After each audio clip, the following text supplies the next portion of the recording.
하나님의 은혜로 116번째 주일 예배를 드리게 되었습니다. 사랑하는 우리 로고스 가족들, 한 주간 하나님의 은혜로 지내셨나요? 오늘도 하나님께서 우리를 아시고 보시고 들으신다는 것을 기억하고 신뢰하셔서 하나님을 만나는 기쁨의 예배 시간 되기를 소망하고 축복합니다. 지난 2023년 여름에 교회에서 첫 예배를 드리고 벌써 2년이 지나갔습니다. 이번 주가 벌써 8월 넷째 주일이고 다음 주는 8월 마지막 날이죠. 2025년도는 다른 때보다도 유독 더 빠르게 지나가는 것처럼 저는 느껴지는데 혹시 여러분도 그러십니까? 맞아요. 매우 빠른 시간이지만 가만히 그 시간을 들여다보니 크고 작은 여러 일들이 있었음을 알게 됩니다. 특별히 저에게는 교회 개척을 하게 된 근 3년간이 아주 스펙타클하고 재미있는 날들이었던 것 같습니다.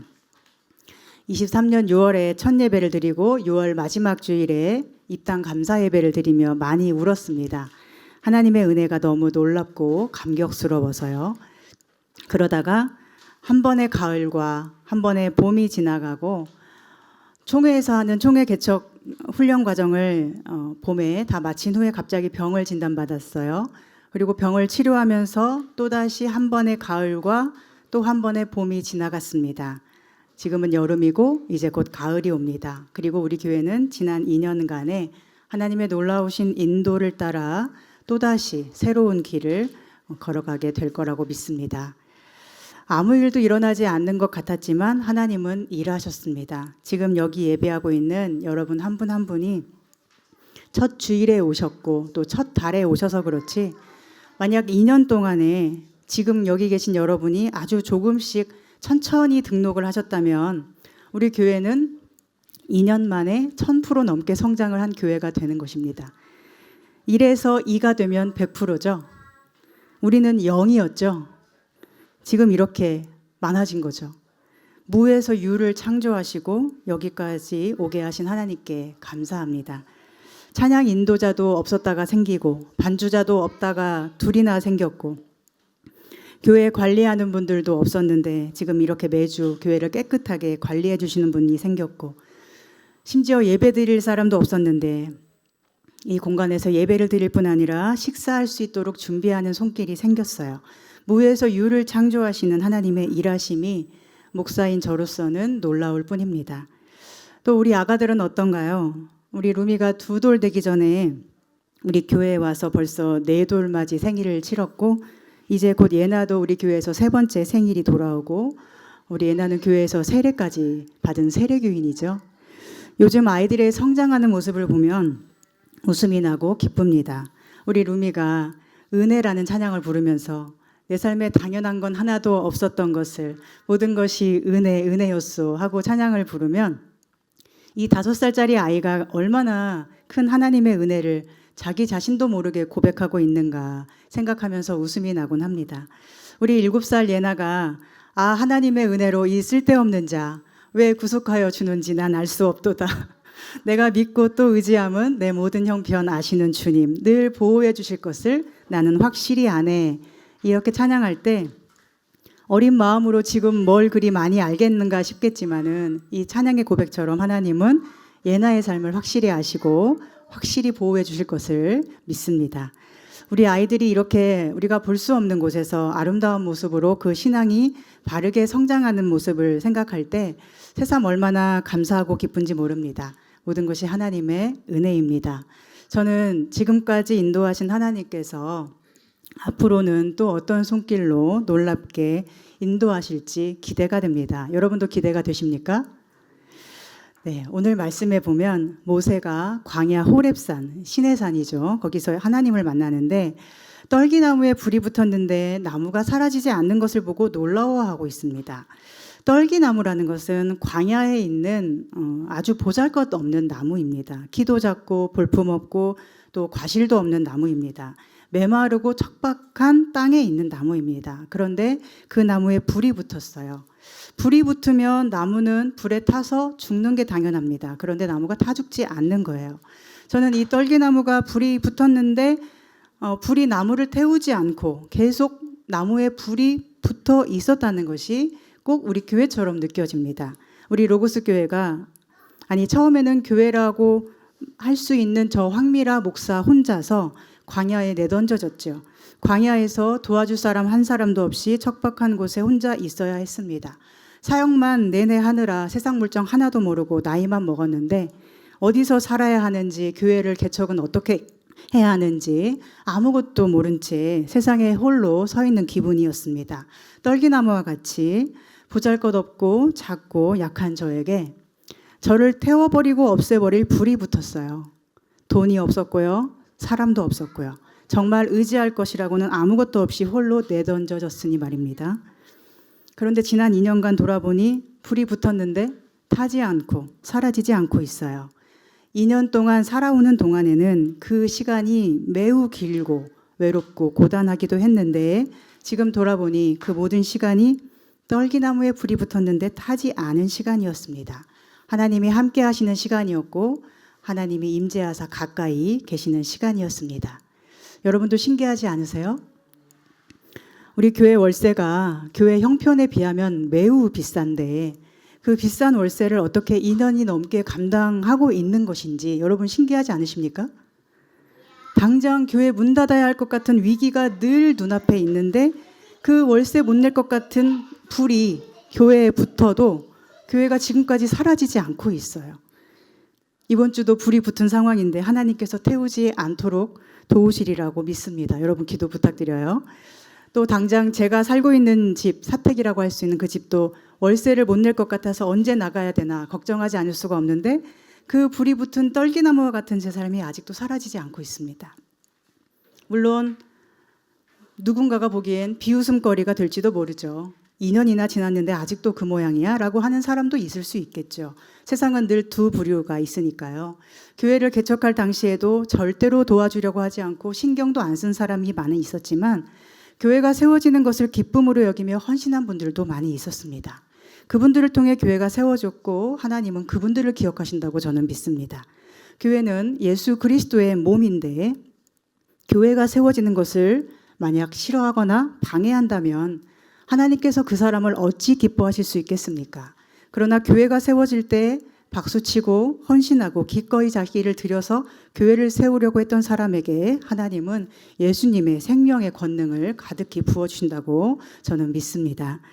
지난 2년간의 하나님의 돌보심, 인도하심, 그리고 세워가심에 대하여 에게 겨우 그 정도밖에 안 돼? 2년 됐으면 그 정도는 당연한 거 아니야? 더 해야 되는 거 아니야? 라고 생각하는 사람들이 혹시 있을지 모릅니다. 그러나 여러분 지금 이 말을 귀로 듣기만 해도 어떠신가요? 기분이 좋으신가요? 기분이 안 좋으신가요? 안 좋으시죠? 저는 이런 식의 이야기에 대해서 제가 말로 꺼내는 것만으로도 기분이 나빠집니다. 왜냐하면 하나님의 인도하심을 부정하는 말이고 순종하는 삶에 대해서 무시하는 발언이기 때문입니다. 그러나 오늘 로고스 교회로 존재하는 우리 모두가 품어야 할 마음은 무엇일까요? 하나님께서 아무것도 없는 이 광야에서 떨기나무와 같은 우리 교회를 2년이 넘게 이렇게 지켜주셨구나 하는 감탄입니다. 매달 꼬박꼬박 돌아오는 월세 내는 날을 어떻게 지내올 수 있었는지, 하나님께서 이렇게 꾸준하게 우리가 알 수 없는 방식으로 우리가 알지 못하는 시간에도 여기까지 돌보아 주셨구나 하는 감탄을 우리는 잊어버리면 안 됩니다. 이제 노회 가입을 해야 하는 기한이 차고 있는데 제가 처음에 솔직히 조금 마음에 어려움이 있었습니다. 성도의 숫자로서 평가받는 분위기 속에서 지금 재정 자립도 못했고 성도도 얼마 안 되는 이 교회가 노회에 가입한다고 하면 또 얼마나 많은 비웃음을 감당해야 할까 하는 속상한 마음이 제 안에 있었습니다. 게다가 작년에는 몸까지 아팠기 때문에 대체 교회가 어떻게 될 것인가 하는 두려움이 있었습니다. 늘 당당하고 싶었고 그 당당함을 재정 자립과 성도의 숫자로 채우고 싶은 마음이 있었습니다. 그런데 지금 돌아보니까 성도 숫자가 이만큼인데도 교회가 이렇게 유지되고 있다는 것 자체가 하나님의 인도하심이라는 것을 깨닫게 됩니다. 하나님께서 인도하시고 세심하게 돌보시는 교회라면 두려워할 것이 무엇이고 부끄러울 일이 무엇인가 깨닫게 됩니다. 떨기나무에 불이 붙었는데도 그 떨기나무가 아직 사라지지 않고 여전히 불타고 있다는 것이 얼마나 큰 하나님의 은혜이며 기적과 같은 일인가를 고백하게 됩니다. 그리고 교회인 여러분 한 분 한 분이 이러한 고백으로 하나님 앞에 나아가고 교회를 바라볼 수 있기를 저는 소망합니다. 단순히 크기로 비교하면 우리 교회가 볼품이 있겠습니까? 지축에 큰 교회 많이 생겼던데 교육부도 있고 시설 좋은 교회 많고 여러분이 그냥 가서 예배만 살짝 드리고 집에 가서 쉬어도 아무도 뭐라 하지 않는 교회들 있을 텐데 찬양팀, 세션, 주방팀 빵빵한 교회 많을 텐데 말입니다. 그러나 하나님은 사람들이 생각하는 것과 같은 방식으로 임재하시지 않습니다.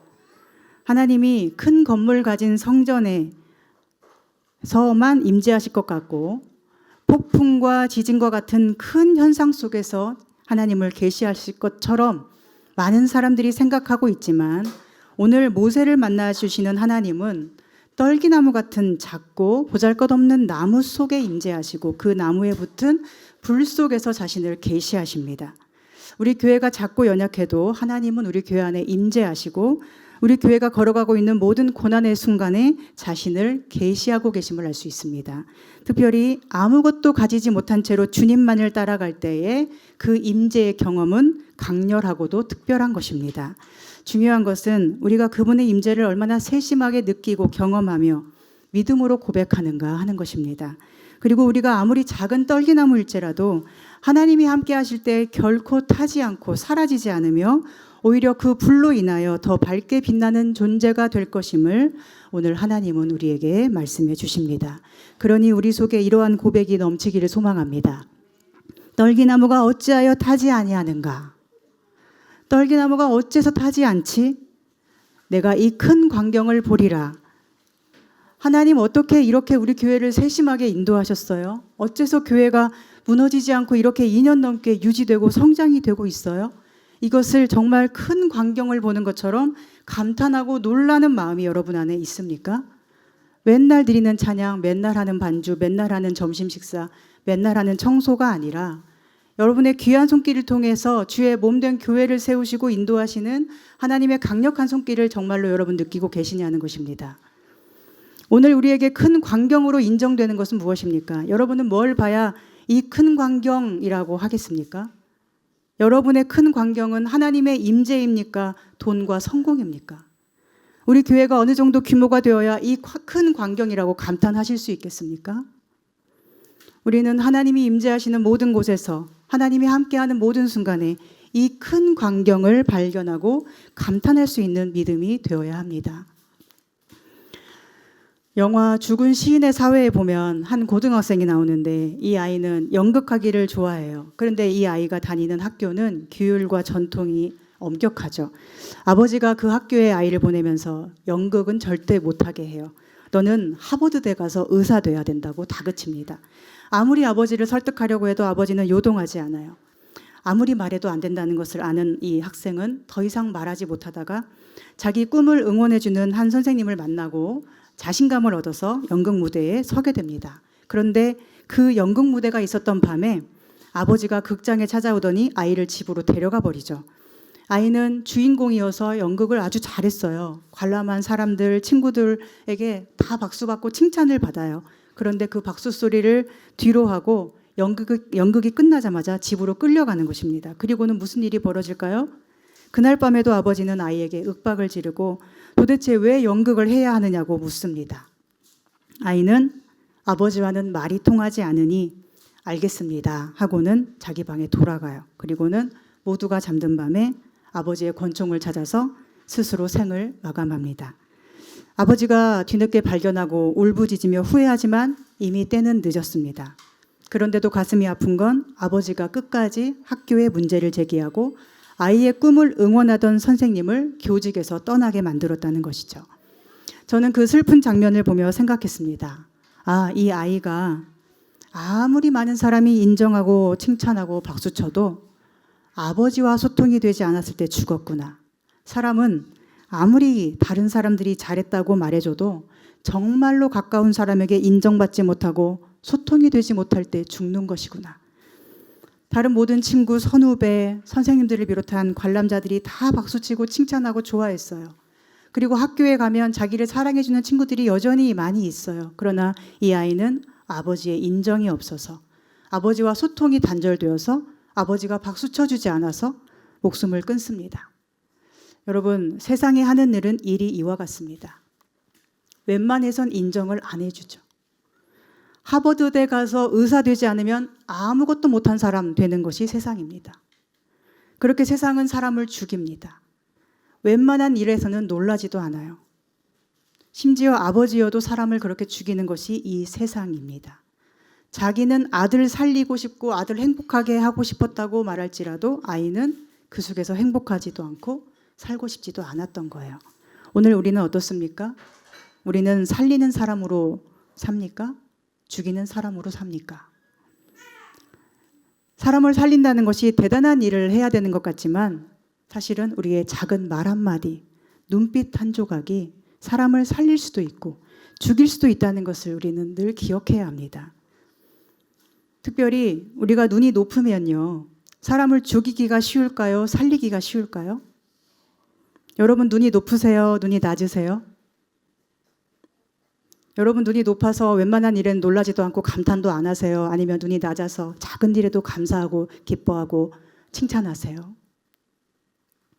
저도 눈이 높은 편에 속하는 사람이었어요. 그래서 아마도 제가 모르는 사이에 누군가의 영혼을 죽이거나 상처 입히지 않았을까. 지금 돌아보니 슬프고 마음이 아프기도 합니다. 예전에 잘 몰랐을 때는 눈이 높은 게 자랑이라고 생각했는데 지금 돌아보면 눈이 한없이 낮은 것이 예수님을 믿는 사람으로서 유일한 자랑이고 사실은 그게 가장 큰 복이라는 것을 알게 됩니다. 작은 일에도 감탄하고 아주 작은 것에 만족하고 작은 사랑을 받았을 때 기뻐하는 것. 눈이 높지 않아서 하나님이 내게 주신 아주 작은 것에도 감탄을 금치 못하는 마음이 진짜 믿음이 아닌가. 요즘에 그것을 생각하게 됩니다. 여러분, 예수님은 눈이 높았을까요? 낮았을까요? 예수님은 지극히 높으신 하나님의 아들이시고 모든 영광과 존귀와 권세를 다 가진 분이지만 예수님의 눈은 매우 낮은 곳에 임하여 가난하고 병든 자와 함께하며 그들을 위로하시고 사랑하시고 어루만져 주셨습니다. 그분의 눈이 높으셨다면 늘 어떻게 하셨을까요? 가난하고 병든 자들에게는 정죄하고 손가락질하며 그 영혼을 죽게 하셨을 거예요. 왜 그 모양이야? 왜 그렇게밖에 못했어? 왜 가난해졌어? 왜 병들었어? 이렇게 하시겠죠. 그러나 예수님은 높은 분이면서도 낮은 자리에 임하셔서 낮은 눈으로 사람들을 높여주셨어요. 조금만 잘해도 너 참 잘하는구나. 너 참 좋구나.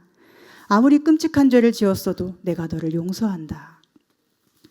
그러나 바리새인들은 어떻습니까?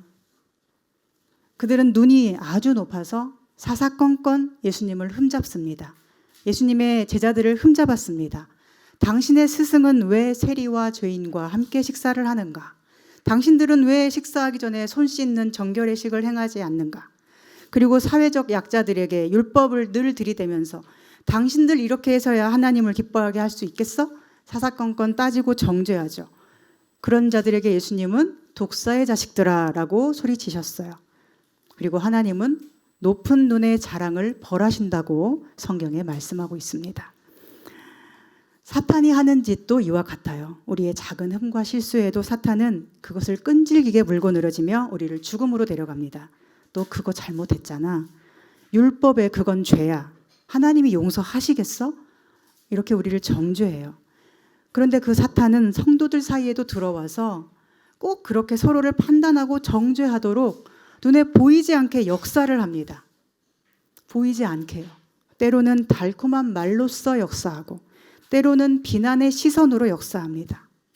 너를 존중하고 싶지만 널 좋아하고 싶지만 네가 성공을 못해서 네가 돈이 없어서 병이 들어서 말을 잘하지 못해서 못생겨서 키가 작아서 뚱뚱해서 아니면 그냥 내 마음에 안 들어서 그래서 너를 좋아할 수가 없어.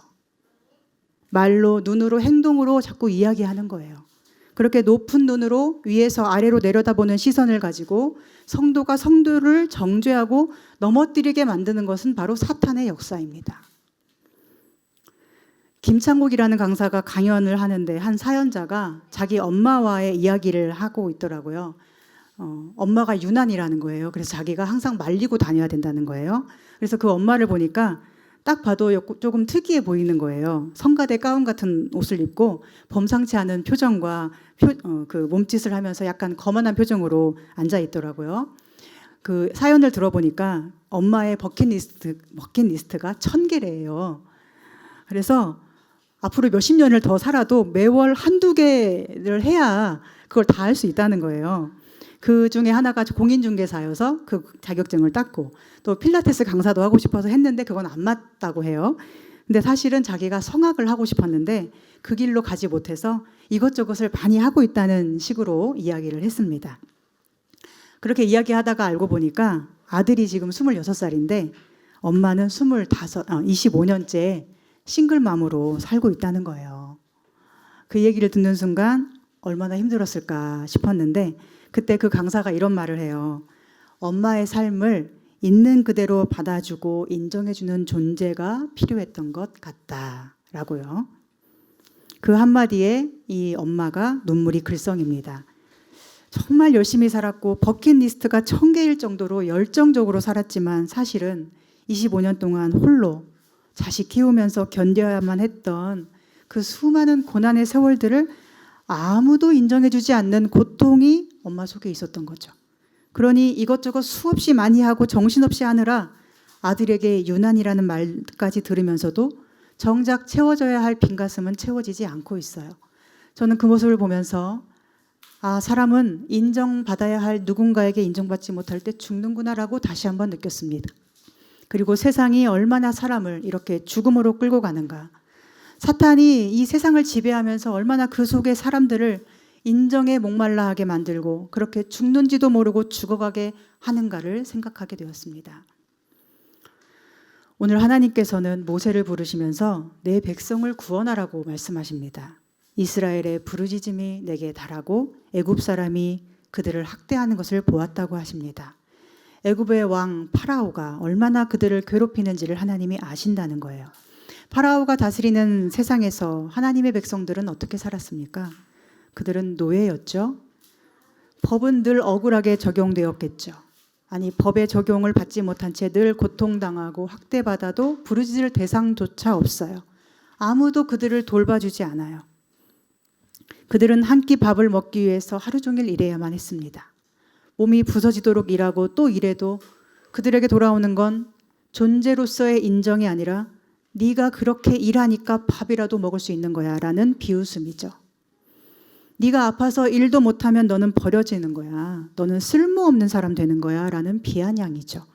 그 말 듣지 않으려고 죽도록 애를 쓰지만 결국 그렇게 일하다가 병들어 쓸모없어지면 버려지는 것이 애굽에서의 삶입니다. 세상이 이와 같습니다. 사탄은 세상의 주인이 되어 다스리면서 하나님의 백성들을 죽음으로 몰아갑니다. 존재로서는 절대로 인정을 해주지 않습니다. 무언가를 통해 자기를 증명해야만 하고 성취를 가지고 증명하지 못하면 철저히 버려지는 세상입니다.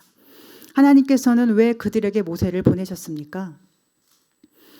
이스라엘 백성들이 애굽의 파라오 밑에서 학대받는 고통을 보셨고 그들의 부르짖음을 들으시고 그 근심을 아셨기 때문입니다. 여기서 우리가 알 수 있는 게 있죠. 애굽의 파라오 밑에서 고통받는 것이 너무 힘든 사람, 바로 그 사람을 구원하기 위해서 하나님이 일하신다는 것입니다. 애굽의 파라오 밑에 있는 것이 별로 안 힘들고 오히려 좋고 파라오를 섬기는 자, 파라오의 눈에 들기를 원하는 자를 구원하려고 하나님이 모세를 부르신 게 아니라는 거예요. 오늘 구원이 파라오 밑에서 어떻게 하면 잘 먹고 잘 살까를 연구하는 사람에게는 하나님의 구원이 필요하지 않습니다. 그들에게 구원은 더 일을 잘할 체력과 더 맛있는 것을 먹을 재력이겠죠. 파라오의 인정을 받을 만한 출중한 실력이 그들에게 구원처럼 느껴지겠죠. 그러나 하나님은 모세를 보내실 때 어떻게 하면 파라오 밑에서 더 인정받을 수 있을까를 가르치려고 보내신 분이 아닙니다. 하나님은 파라오 밑에 종 노릇하면서 언제든 죽음 가운데 버려지는 그들을 불쌍히 여기셔서 그곳으로부터 구출해 내시고 8절에 보면 젖과 꿀이 흐르는 아름다운 땅으로 하나님이 예배를 받으실 거룩한 땅으로 인도해 내시려고 그들에게 모세를 보내주신 것입니다. 10절에 이렇게 말씀합니다. 이제 내가 너를 바로에게 보내어 너에게 내 백성 이스라엘 자손을 애굽에서 인도하여 내게 하리라. 이제 모세가 할 일은 무엇입니까? 애굽에서 종노릇하는 하나님의 백성을 이끌어내어 광야에서 하나님을 예배하는 백성 되게 하는 것이죠. 그리고 하나님이 인도하실 아름다운 땅, 젖과 꿀이 흐르는 땅에 들어가게 하는 것이죠. 모세는 파라오의 종이 되어 파라오의 인정받는 것을 목표로 삼는 자를 위해 하나님의 보내심을 받은 자가 아니고 파라오 밑에 사는 게 고통이고 학대임을 깨닫고 오직 하나님께 부르짖는 자를 위해 보내심을 받은 자입니다. 그들을 위하여 구원과 생명의 길을 준비하신 하나님의 인도를 따라 끝까지 신뢰하며 순종하는 자들에게로 이제 모세는 가는 것입니다. 오늘 우리 말씀의 빛 로고스 교회가 가야 할 길은 어디일까요? 우리는 누구에게 복음을 전해야 할까요? 세상 권세 잡은 자에게 인정받고자 하는 자들에게입니까? 세상에서 높아지고 싶어 하는 자들에게입니까? 세상에서 잘 먹고 잘 사는 것이 축복이라고 여기는 자들에게입니까? 다 아닙니다. 우리가 복음을 전해야 할 사람은 하나님 없이 사는 것이 너무도 고통스러워서 그리고 세상의 억압과 학대가 너무 고통스러워서 부르짖어 기도하는 자들입니다. 하나님이 너무도 필요한데 이 세상에서는 하나님을 찾아볼 수가 없어서 괴로운 자들에게로 보내시기 위해서 오늘 우리 교회를 이곳에 세우셨다고 믿습니다. 그러니 비록 우리 모습이 작고 연약한 떨기나무 같이 보일지라도 하나님의 부르심과 보내심을 신뢰함으로 우리가 해야 할 일을 충실하게 감당할 수 있기를 소망합니다.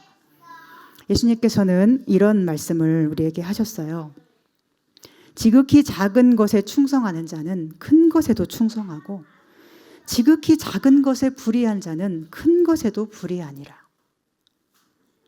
우리는 이 말씀을 자꾸 이상하게 해석합니다. 작은 일에 충성하면 더 큰 일 맡겨주신다고. 작은 일에 불의하니까 더 큰 일을 안 맡겨주신다고. 그래서 큰 일을 맡고 뭔가 성공한 것처럼 보이는 사람을 보면 아, 저 사람은 충성스럽고 잘해서일 거야 라고 추켜 세워줘요. 얼마나 우리의 시선이 왜곡되어 있는지를 알 수 있는 부분이죠. 여러분도 그러신가요? 그러나 예수님의 말씀을 우리는 바로 이해해야 합니다. 이해해야 합니다. 어떤 의미입니까? 우리가 무시하는 작은 것, 작은 일, 작은 역할, 작은 영향력, 우리 작은 교회를 하나님은 기억하시고 그 충성을 하신다는 거예요. 사람은 연약하기 때문에 큰 것만 좋아하고 열광하고 큰 것만 인정해주고 존중하는데 하나님은 작은 것에 충성하는 믿음을 아시고 지금 작다고 무시하며 불의하게 행하는 그 죄악의 마음을 다 감찰하고 계신다는 거예요. 큰 교회라고 인정하신 것이 아니고 그들이 지극히 작은 일에 얼마나 충성된가, 얼마나 불의한가를 보시는 하나님이십니다. 오늘 우리가 지극히 작아 보이는 우리 교회와 우리 자신에 대하여 그리고 서로에 대하여 얼마나 신실하고 아름다운 마음으로 대하는지를 하나님은 지금 보고 계십니다. 교회도 마찬가지예요. 우리가 교회 성도가 늘지 않고 있을 때 몇 안 되는 성도가 예배해야 할 때 자꾸만 정체라는 단어를 꺼낼 때가 있는데 그 단어는 매우 좋지 않은 말입니다. 믿음의 말이 아니기 때문입니다. 교회의 성도는 교회를 채우기 위한 도구로 모이는 것이 아니라 하나님의 용서와 사랑과 생명이 필요해서 그 생명으로 하나님을 높이고 예배하기 위해서 모이는 사람들이에요. 그런데 정체라는 말을 하는 순간 그 귀한 생명들을 교회를 채우기 위한 숫자, 도구로 보는 것이 됩니다. 우리는 아무리 적은 숫자여도 하나님께서 교회를 지켜주시는 그 한 기쁨으로 예배하면 됩니다. 어떻게 한 주간 하나님의 생명으로 우리 성도들이 세상을 이기며 살아냈는지 그 생명의 능력에 감탄하며 사랑으로 예배해야 합니다. 어떻게 교회가 이 작은 규모로도 불타지 않고 살아남아 하나님의 영광을 전하고 있는지 경외심을 잃어버려서는 안 됩니다. 교회는 사람을 도구 삼아 숫자 채워서 하나님께 기쁨 되라고 부름받은 공동체가 아닙니다. 교회는 십자가의 보혈로 살아난 성도들이 하나님의 크신 은혜에 감탄하며 찬송하며 아직 죄와 죽음에 갇혀있는 영혼들에게 그 하나님의 은혜를 전함으로써 세상 모든 민족이 하나님의 사랑 안에서 하나님의 영광을 기뻐하도록 부름받은 공동체입니다. 모세는 자신이 지극히 작아 보여서 내가 누구이기에 갑니까? 반문합니다. 왜냐하면 자기 자신은 떨기나무와 같은 존재이니까요. 애굽에서 왕자로 살았던 40년 동안에 부르셨으면 조금 힘도 있고 영향력도 떨칠 수 있을 텐데 지금 그 후로 40년이나 지나서 이 광야에서 아무도 모르게 늙어가며 할 수 있는 일이라고는 양치기밖에 없는 자신을 부르시다니 여러분이라면 하나님의 이 부르심이 믿어지시겠어요? 그러나 하나님은 내 발에서 신을 벗으라 하시며 이 땅이 거룩한 땅이라고 하십니다. 신을 벗으라는 것은 무슨 뜻일까요? 자기를 보호할 수 있고 자기가 의지할 수 있는 모든 것을 벗으라는 거예요. 지금 모세는 아무것도 없는데 신까지 벗으라고 하시는 거예요. 신을 신으면 어디든지 우리가 갈 수 있어서 자신감이 있지만 지금 당장 신발 벗어보세요. 우리는 몇 발자국도 나서기 어렵습니다.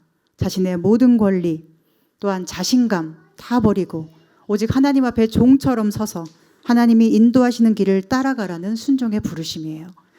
또 그 땅이 거룩한 땅이라고 하시는데 그 이유는 그 호렙산 어떤 지역이 거룩한 땅으로 이미 지정되어서가 아니에요. 하나님이 떨기나무에 붙은 불꽃 안에 임재하셔서 모세를 만나셨기 때문에 그곳이 거룩해진 것입니다. 모세가 원래 거룩한 사람인 것이 아니라 하나님이 모세를 만나셨고 불러주셨기 때문에 그가 거룩한 사람이 된 거예요. 그가 어떤 능력을 가졌거나 그가 무슨 왕자로서 그렇게 해서 부름받은 게 아니라 하나님이 선택하셨기 때문에 그는 이제 보내심을 받아 하나님의 사명을 이루어야 합니다. 그래서 하나님은 내가 누구이기에 갑니까? 라고 하는 모세를 어떻게 격려하시나요? 내가 너와 함께 있으리라. 내가 너와 함께 있으리라. 여러분 이 말씀에 여러분의 감탄이 우러나오기를 소망합니다. 우리는 자기 자신을 보잘것없다고 느낄 때 자꾸 뭐를 원하게 되죠?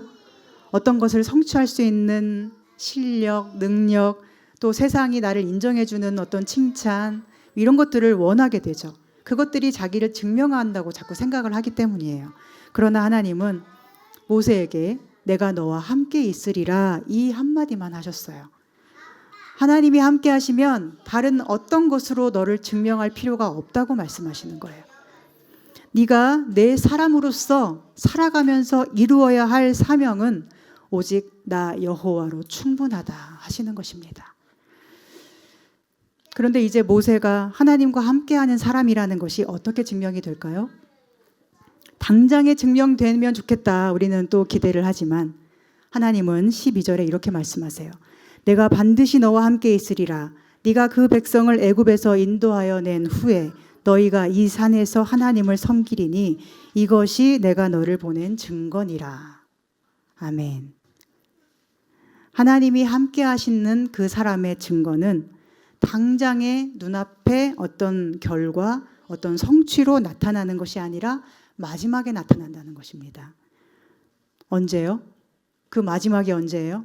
그들이 하나님을 예배하는 그날에, 하나님 앞에 온전히 바로 서는 그날에, 아, 저 모세가 하나님의 종이었구나 라고 모든 백성이 알게 될 거라고 하나님이 말씀하세요. 그래서 믿음의 길은 쉽지 않습니다. 하나님 앞에 순종하는 것이 어려운 이유이기도 한 것이 당장 드러나면 얼마나 좋겠어요. 그런데 그렇지 않고 우리에게는 마지막이 기다립니다. 그 마지막 날에 하나님을 모든 만물이 찬양하고 경배하는 그날에 우리의 왕이신 예수 그리스도 앞에 모든 왕관을 올려드릴 그날에 그렇게 찬양하는 자들을 통하여 우리의 존재는 드러날 것입니다. 우리가 하나님과 함께하며 예수님의 복음으로 어둠 속에 빛을 비추는 존재였다는 것을 그날에야 우리 자신도 볼 수 있다고 하나님은 말씀하십니다. 믿음은 그 마지막을 보고 사는 것입니다. 파라오가 다스리는 세상에서도 하나님의 백성이기를 선택하며 보내주신 말씀의 인도를 따라서 한 걸음 한 걸음 따라가며 아무리 거친 광야일지라도 떨기나무와 같은 나를 만나주신 하나님을 사랑하면서 끝까지 하나님의 함께하심을 믿고 순종하는 것이 우리의 믿음입니다. 사랑하는 여러분, 오늘 이 말씀이 여러분에게 은혜로 다가옵니까? 여러분에게 생명이 되고 진리의 빛이 되는 복음으로 여러분은 받아들일 수 있습니까? 파라오의 세상에서도 우리는 하나님의 백성임을 기억하기 원합니다. 떨기나무 같은 내게 하나님이 임하셨다면 그것으로 충분하다고 고백하기 원합니다. 우리를 증명해내고 싶은 다른 모든 신을 벗어버리기를 원합니다. 우리의 존재 증명은 마지막 날에 하나님 앞에서 이루어질 것입니다. 하나님을 예배하는 거룩한 성도들의 찬양을 통하여 우리의 충성됨과 우리의 순종한 믿음이 드러나게 될 것입니다. 그 마지막 날에 우리가 얼마나 어둠 속에서도 빛을 따르며 살았는지가 드러나기를 소망합니다. 척박한 광야에서도 얼마나 주님을 믿고 순종하며 걸었는지가 드러나기를 소망합니다. 떨기나무와 같은 모습이어도 함께 하신다는 약속을 신뢰하면서 높은 눈과 높은 마음 버리고 낮은 눈과 낮은 마음으로 많은 생명을 살게 하였음을 하나님 앞에 인정받기를 소망합니다. 오늘 로고스 교회의 귀한 지체로 부름받은 여러분들을 통하여 이 땅에 많은 영혼이 생명을 얻고 아름다우신 하나님의 땅으로 인도함 받을 수 있기를 간절히 소망하고 축복합니다. 기도하겠습니다. 하나님, 떨기나무와 같이 작고 연약한 저희들을 사랑하셔서 십자가로 구원하시고 하나님의 사랑을 전하는 생명의 나무로 세워주심을 감사합니다. 우리의 삶을 바라보는 시선이 예수님처럼 낮은 눈과 낮은 마음이 되어 주님 주신 모든 것을 은혜라고 고백할 수 있도록 도와주시옵소서. 우리는 부족하고 연약하나 십자가의 예수님이 완전하시기 때문에 언제나 예수님과 함께 하나님의 은혜가 필요한 사람들에게 하나님의 생명을 전할 수 있도록 저희를 붙드시고 인도해 주시옵소서. 우리 로고스 교회도 지금까지 인도하신 하나님의 손길로 인하여 늘 생명을 누릴 뿐 아니라 하나님께서 보내시는 곳에서 충성되게 생명 살리는 사명을 잘 감당할 수 있도록 영원히 함께 하시고 주관하여 주옵소서. 예수님의 이름으로 기도합니다. 아멘.